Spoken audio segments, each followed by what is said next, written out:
you've said many times, make more decisions or make any decision and then get behind that decision.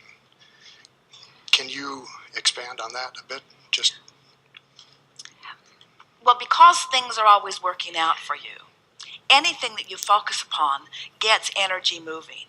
So when you make a decision, it amps up, it increases the vibration and makes more come to it, which just makes it causes more rockets to fire, it causes more clarity to come.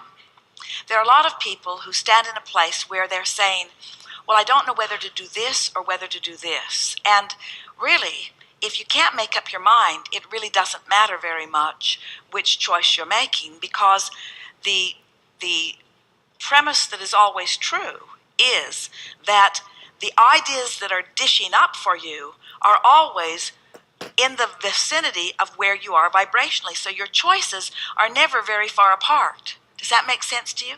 You got a vibrational point of attraction going, so the options that are being presented to you are all very close to the same options. Different places, different faces, but they're not so very different. So we say just pick one and line up with it and see where it takes you, rather than struggling over whether it's the right or wrong decision.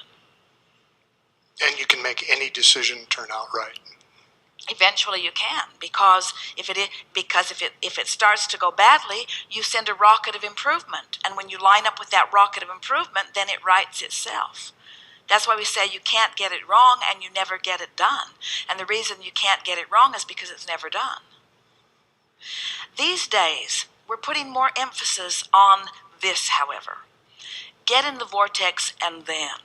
In other words, we would not encourage you. Let's say that you're trying to make a decision between this that doesn't feel very good and that doesn't feel very good. Well, you can make a decision and all it will do is increase the contrast, which will launch more rockets and make an eventual decision more easy to make. But why not get into the vortex and then make the decision? And often, when you feel your way into the vortex and then go back to review those options are not available to you anymore, because in the vortex, better options now reveal themselves to you. So an even better decision than make any decision and line up with it is get in the vortex and then make a decision.